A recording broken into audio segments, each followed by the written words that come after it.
প্রধানমন্ত্রী তারেক রহমান বলেছেন, কাউকে যেন চিকিৎসার জন্য বিদেশে যেতে না হয়, তাই দেশেই উন্নত স্বাস্থ্য ব্যবস্থা গড়তে কাজ করছে সরকার। তিনি আরও বলেন, কেউ যেন বিনা চিকিৎসায় না থাকে, সেই লক্ষ্যে শুধু শহরে নয়, প্রত্যন্ত অঞ্চলেও মানসম্মত সেবা দিতে চায় সরকার। সকালে রাজধানীর আগারগাঁওয়ে ন্যাশনাল ইনস্টিটিউট অব নিউরোসায়েন্সেস হাসপাতালের 500 শয্যার নতুন সম্প্রসারিত ভবনের উদ্বোধন শেষে এসব কথা বলেন প্রধানমন্ত্রী। স্ত্রী জুবাইদা রহমানকে সাথে নিয়ে নতুন এই ভবনের উদ্বোধন করেন তিনি। পরে হাসপাতাল প্রাঙ্গণে বৃক্ষরোপণও করেন প্রধানমন্ত্রী। এই ভবনটি চালু হওয়ায় হাসপাতালটির মোট শয্যা সংখ্যা বেড়ে দাঁড়ালো 1000-এ। এর ফলে এটি দেশের বৃহত্তম বিশেষায়িত স্নায়ুরোগ চিকিৎসা কেন্দ্রে পরিণত হলো।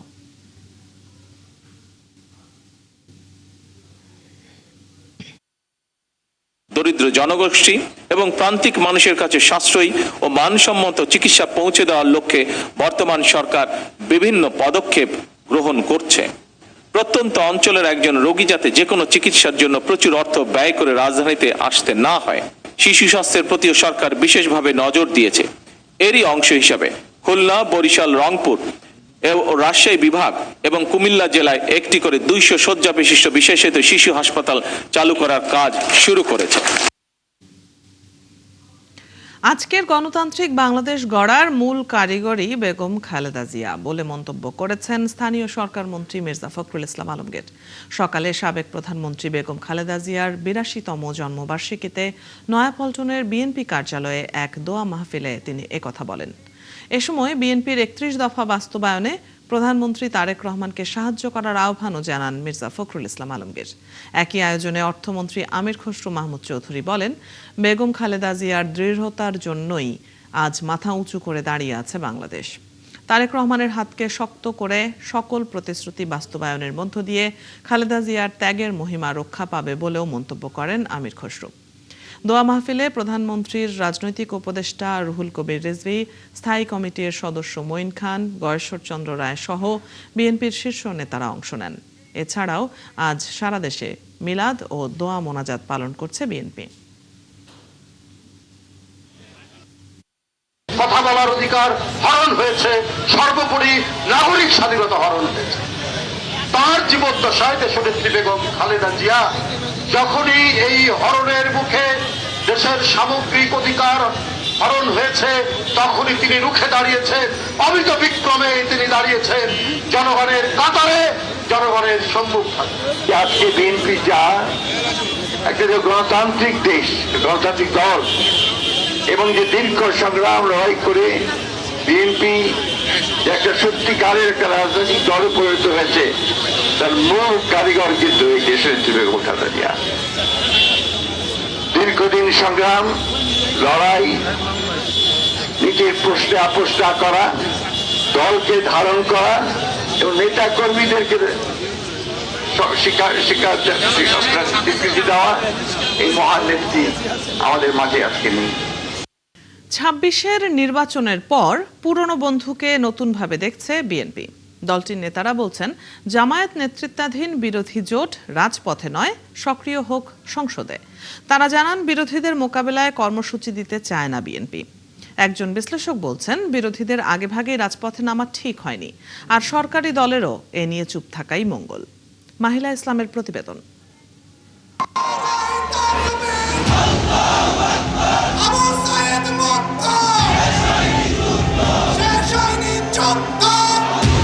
সংস্কার ইস্যুতে নির্বাচিত এমপিদের নিয়ে সংস্কার পরিষদ গঠনের জন্য ধারাবাহিকভাবে রাজপথে সরব জামায়াতে ইসলামীর নেতৃত্বাধীন বিরোধী দলীয় জোট।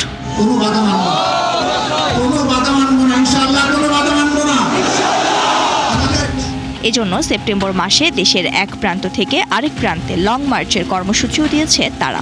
জুলাই ছিল, জুলাই আছে, জুলাই চলবে। নির্বাচিত সরকারের শুরুতেই বিরোধীদের এমন কর্মসূচিতে কিছুটা অবাক বিএনপি।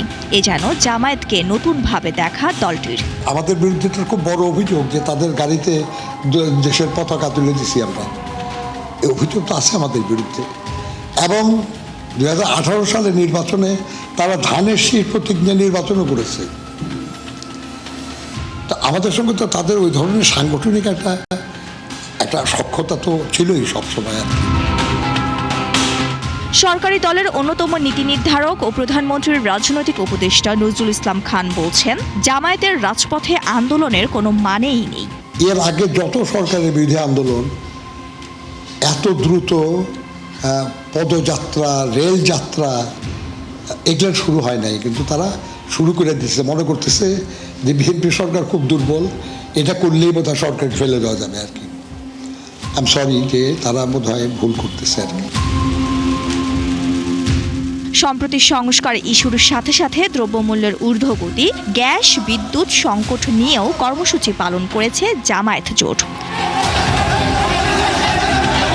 আবার বেশ কয়েকটি ক্যাম্পাসে ছাত্রদল, শিবিরও মুখোমুখি অবস্থান নিয়েছে। সংঘর্ষের ঘটনাও ঘটেছে। বিজ্ঞান যেটা বলে, যখন একটি তারা তার মাসের চাইতে বেশি বৃদ্ধি পায়, তখন ওটা একটা গ্র্যাভিটেশনাল কলাপস করে যায়। তাহলে কি বিরোধীদের মোকাবেলায় বিশেষ কৌশলে এগোতে চায় সরকারি দল? নেতারা বলছেন, পাল্টা কোনো কর্মসূচি দিতে চায় না বিএনপি। তারা যদি কোনো ধরনের পরিবেশ বিনষ্ট করা, এমন একটা পরিবেশ তৈরি করতে চান, দেশের মধ্যে অরাজকতা তৈরি করা, ওটা তো বিএনপির ক্ষতি হবে না, ওটা সামগ্রিকভাবে যে গণতন্ত্রের অর্জন, জুলাইয়ের যে স্পিরিট, সেই স্পিরিট ক্ষতি হবে। কারণ এরই ফাঁক দিয়ে ঢুকতে চেষ্টা করবে পরাজিত শক্তি। অভ্যুত্থান পরবর্তী নির্বাচিত সরকারের শুরুর দিকেই বিরোধীদের রাজপথে নামাকে ভালোভাবে দেখছেন না এই বিশ্লেষক। তার মতে, অতীতের মতো বিরোধীদের মোকাবেলা ঠিক হবে না। ছাত্রদল এবং ছাত্র শিবিরের মধ্যে বা ছাত্র শক্তির মধ্যে যেই ধরনের সংঘাত আমরা দেখতে পাচ্ছি ইতিমধ্যে প্রত্যেকটি প্রতিষ্ঠানকে কেন্দ্র করে বিভিন্ন বিশ্ববিদ্যালয়, বিভিন্ন প্রতিষ্ঠানে এগুলো কিন্তু শুরু হয়ে গেছে। কারণ এগুলোর মাত্রা যদি বেড়ে যায়, তাহলে কিন্তু রাজনীতি, ইভেন যারা দলের প্রধান, তাদের নিয়ন্ত্রণেও থাকবে না। একদিকে কার্যক্রম নিষিদ্ধ আওয়ামী লীগের রাজপথের ঝটিকা মিছিল, অন্যদিকে বিরোধী জোটেরও রাজপথে অবস্থান। সামনের দিনে সহিংসতার আশঙ্কাও দেখছেন কেউ কেউ। মাহিলা ইসলাম, ৭১, ঢাকা। রোহিঙ্গা সংকটের সমাধান নেই, উল্টো বাড়ছে বোঝা। মিয়ানমার থেকে নতুন করে রোহিঙ্গাদের অনুপ্রবেশ ঠেকানো যাচ্ছে না। আর ক্যাম্পে বাড়ছে জনসংখ্যা, বাড়ছে জন্মহার, বিপরীতে কমছে আন্তর্জাতিক সহায়তা। প্রত্যাবাসনের পথ বন্ধ। সব মিলিয়ে দীর্ঘ হচ্ছে বাংলাদেশের জন্য এই সংকটের ছায়া। মোহন ইসলামের প্রতিবেদন, ক্যামেরায় ছিলেন সানজিল অন্তর ও রাব্বি শেখ। একটি প্রজন্ম এসেছিল সীমান্ত পেরিয়ে, এখন সেই প্রজন্মের সন্তানেরা জন্ম নিচ্ছে বাংলাদেশের মাটিতে। কক্সবাজারের উখিয়ার ক্যাম্পে থাকা এই পরিবারটির সদস্য 13 জন। তবে 2017 সালে মিয়ানমার থেকে যখন পালিয়ে আসে, তখন সদস্য ছিল 8 জন। 8 বছর হয়েছে, ইয়ার বারা 22 বছর পর্যন্ত আছে, 2টা মরদ আর 5টা মায়ে। রোহিঙ্গা ক্যাম্পের প্রায় প্রতিটি পরিবারে বৃদ্ধি পেয়েছে সদস্য। ক্যাম্পে বিয়ে করে নতুন পরিবার গড়েছেন অনেকেই। তাদের সন্তানেরাও জন্ম নিয়েছে এখানে। ফ্যামিলির মাঝে আছে 10টা জন, আর ফ্যামিলিতে আছে 5 জন। নাতি হয়ে দে উগাতু 3 আর উগাতু 2 আর উগাতু 9 ইয়া বদিরিয়া ফুয়াগা মরতুয়াতু ফুয়াগাতু গয়ে। একটি পুরো প্রজন্ম জন্মেছে এবং বেড়ে উঠছে এই ক্যাম্পের এমন পরিবেশে। এরা সবাই মায়ানমারের আরাকানের রোহিঙ্গা, কিন্তু সবারই জন্ম এই বাংলাদেশের উখিয়ার কোতপালংয়ের এই রোহিঙ্গা ক্যাম্পে। যুদ্ধের ফলে একটি প্রজন্ম রিফিউজি হয়ে বসবাস করছেন এবং বেড়ে উঠছেন এই ক্যাম্পে। যদিও নিজেদের সত্তা ও সংস্কৃতিকে যেন ভুলে না যায়, সেই বিষয়ে পদক্ষেপ নিয়েছে শরণার্থী, ত্রাণ ও প্রত্যাবাসন কমিশনারের কার্যালয়। আমরা ফুটবল টুর্নামেন্ট করেছি, সিল্লাম টুর্নামেন্ট করেছি, আর্ট কম্পিটিশন করেছি, আমরা কিছু কালচারাল হেরিটেজ সেন্টার করেছি, আমরা বিভিন্ন রকম কালচারাল কম্পিটিশন করার চেষ্টা করতেছি। তাদের তারানা নামে যে গান আছে সেগুলো করানোর চেষ্টা করতেছি। আমরা একইভাবে মিয়ানমার কারিকুলাম গভর্নমেন্ট অনুমোদন দিয়েছে যাতে লার্নিং সেন্টার ওগুলোকে পড়ানো হয়। তাদের যে সংস্কৃতি আছে, তাদের যে হেরিটেজ আছে, সেগুলোর সাথে তাদের লিঙ্ক থাকা হয়। আবার প্রতিনিয়তই মিয়ানমার থেকে অনুপ্রবেশ করছে রোহিঙ্গারা। বিশেষ করে বান্দরবানের আলীকদমের গহীন পাহাড় সহ নাফ নদী পাড়ি দিয়ে অনুপ্রবেশ করছে তারা, যার বড় চাপ পড়ছে রোহিঙ্গা ক্যাম্পে। 5 জনের মাঝে দিতে $8, $8 লের আমরা খুলাই দিনা বাড়ির। তার আসেন দাদা আর কিছু না, মরিস না ভাই, এখন তেলে বোতল দেয়, চিনি নাই। আমার আব্বুরা ইনকাম করতে পারে না, তো তাই যা ইনকাম করে আমাদের পড়াশোনায় দিতে পারে না। 2023 নভেম্বর থেকে এই পর্যন্ত তাও প্রায় 1.5 লাখের উপরে ঢুকেছে এবং ক্যাম্পে শিশু জন্মগ্রহণ করছে। সব মিলিয়ে আমাদের যে হিসেব তাতে এখন 12 লক্ষর মতো রোহিঙ্গা রয়েছে ক্যাম্পে। এদিকে বাংলাদেশে মিয়ানমারের বাস্তুচ্যুত এইসব নাগরিকদের সংখ্যা বাড়লেও কমছে অনুদান। পৃথিবীতেই কমে যাচ্ছে, শুধু বাংলাদেশে নয়, বরং বাংলাদেশে আমি মনে করি রোহিঙ্গাদের ক্ষেত্রে একটা সৌভাগ্যের ব্যাপার হচ্ছে যে এখন পর্যন্ত আপনার কিছুটা হলেও সাপোর্ট পাওয়া যাচ্ছে। সম্প্রতি মালয়েশিয়ার প্রধানমন্ত্রী রোহিঙ্গা প্রত্যাবাসনের কথা বললেও এ নিয়ে নেই আলোচনা, বরং প্রত্যাবাসন খুব জটিল হবে বলে মনে করেন সংশ্লিষ্ট কর্মকর্তারা। মোহন ইসলাম, ৭১, উখিয়া, কক্সবাজার। দর্শক, এই মুহূর্তে রাজধানীতে একটি অনুষ্ঠানে বক্তব্য রাখছেন প্রধানমন্ত্রী তারেক রহমান। আমরা সরাসরি চলে যাব সেখানে। কর্মচারী কল্যাণ ট্রাস্ট এবং আবারও তারই উদ্যোগে 2002 সালে অবসর সুবিধা বোর্ড প্রতিষ্ঠিত হয়েছিল। তিনি এই তহবিলের সরকারি ফান্ড থেকে প্রথমে 14 কোটি টাকা বরাদ্দ দেন এবং পর্যায়ক্রমিকভাবে 89 কোটি টাকার ফান্ড গঠন করে এই তহবিলের ভিত্তিকে সুদৃঢ়ভাবে স্থাপন করে। উপস্থিতবৃন্দ, আপনাদের হয়তো অনেকেরই জানা আছে সাবেক প্রধানমন্ত্রী মরহুম খালেদা জিয়া বরাবরই শিক্ষক, শিক্ষা, শিক্ষিকা, শিক্ষার্থী সম্পর্কে ইতিবাচক মনোভাব পোষণ করতেন। বিশেষ করে নারীদের একাডেমিক শিক্ষায় শিক্ষিত করার ক্ষেত্রে তার উদ্যোগ এবং ভূমিকা আন্তর্জাতিকভাবে স্বীকৃত। শিক্ষা বিস্তারে সাবেক প্রধানমন্ত্রী মরহুমা বেগম খালেদা জিয়া চালু করা শিক্ষা উপবৃত্তি এবং নারীদের বিনা বেতনে শিক্ষার সুযোগ শিক্ষা বিস্তারের ক্ষেত্রে বিশ্বের বিভিন্ন দেশে মডেল হিসাবে অনুসরণ করছে। আমরা মহান রাব্বুল আলামিনের দরবারে মরহুমা খালেদা জিয়ার মাগফিরাত কামনা করি। প্রিয় শিক্ষক, অবসরপ্রাপ্ত শিক্ষকদের কল্যাণ নিশ্চিত করতে প্রতিষ্ঠিত দুটি তহবিলে শিক্ষক শিক্ষিকাগণ প্রতি মাসে যে টাকা জমা দেন সেই টাকার সঙ্গে সরকারও প্রতিটি অ্যাকাউন্টের বিপরীতে নির্দিষ্ট হারে একটি অ্যামাউন্ট জমা করেন। এর উদ্দেশ্য হলো দীর্ঘ চাকরি জীবন শেষে অবসরে যাওয়ার সময় প্রত্যেক শিক্ষক শিক্ষিকা যাতে একটি ভালো অ্যামাউন্ট হাতে পান। উদ্দেশ্য মহৎ হলেও দুর্ভাগ্যের বিষয় হচ্ছে চাকরি জীবন শেষে অবসরে গিয়ে এই টাকা উত্তোলন করতে শিক্ষক শিক্ষিকাদেরকে নানা ধরনের ভোগান্তি পোহাতে হয়েছে, যার একটি বাস্তব ভিডিও পালন করতে হয়েছে বা বাধ্য হয়ে করতে হয়েছে। এই বাস্তবতায় আজ আমরা শিক্ষক শিক্ষিকাদের কোন রকম ভোগান্তি ছাড়াই অনলাইনে তাদের প্রাপ্য টাকা যার যার ব্যাংক অ্যাকাউন্টে পাঠিয়ে দিতে সক্ষম হয়েছে। তার জন্য আমি আল্লাহ রাব্বুল আলামিনের দরবারে হাজারো শুকরিয়া আদায় করছি।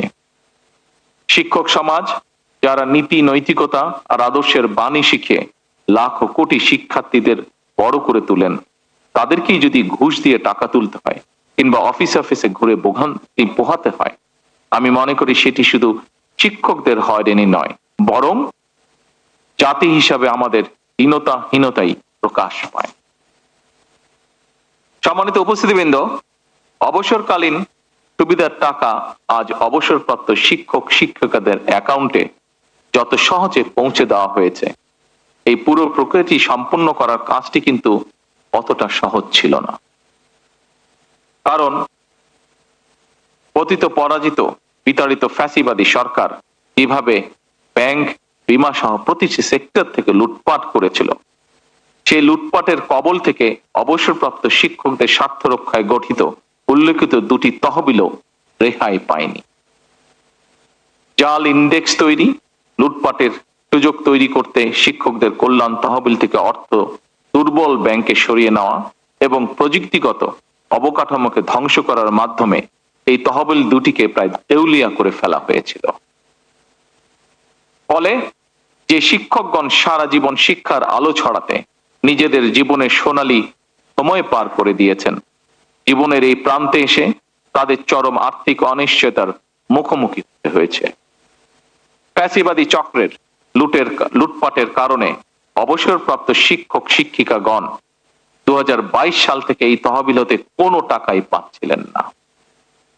বর্তমান সরকার রাষ্ট্র পরিচালনার দায়িত্বে আসার পর অবসরপ্রাপ্ত শিক্ষক শিক্ষিকাদেরকে অবসরকালীন সুবিধার টাকা দেওয়ার সিদ্ধান্ত গ্রহণ করে, কিন্তু দেখা যায় এই ফান্ডে পর্যাপ্ত অর্থের সংস্থান নেই। ফলে অবসরপ্রাপ্ত 70,000-এরও বেশি শিক্ষক শিক্ষিকাদের দুরবস্থার কথা চিন্তা করে সরকারকে বিশেষ ব্যবস্থাপনায় আজ অবসরপ্রাপ্ত শিক্ষকদের টাকা পরিশোধ করতে হয়েছে। আমি আজ এই অনুষ্ঠানে একটি কথা তুলে ধরতে চাই। যতদিন আপনাদের নির্বাচিত বর্তমান সরকার রাষ্ট্র পরিচালনার দায়িত্বে থাকবে, ইনশাল্লাহ আমাদের সর্বোচ্চ প্রচেষ্টা থাকবে অবসরকালীন সুবিধার টাকা পেতে আপনাদেরকে আর অফিসে অফিসে ঘুরতে হবে না। আমাদের সর্বোচ্চ চেষ্টা থাকবে ইনশাল্লাহ আর কোনো ভোগান্তি আপনাদেরকে পোহাতে হবে না এই সংক্রান্ত বিষয়। ওসমানী স্মৃতি মিলনায়তনে শিক্ষকদের অবসর ও কল্যাণ ভাতার উদ্বোধন অনুষ্ঠানে বক্তব্য রাখছেন প্রধানমন্ত্রী তারেক রহমান। আমরা এতক্ষণ সরাসরি যুক্ত ছিলাম সেখানে। চলছে সংবাদ সংযোগ। সরাসরি সংবাদ অনুষ্ঠান দেখতে চোখ রাখুন একাত্তরের ফেসবুক পেজে এবং সাবস্ক্রাইব করুন একাত্তরের ইউটিউব চ্যানেল। থাকুন একাত্তরের সাথে।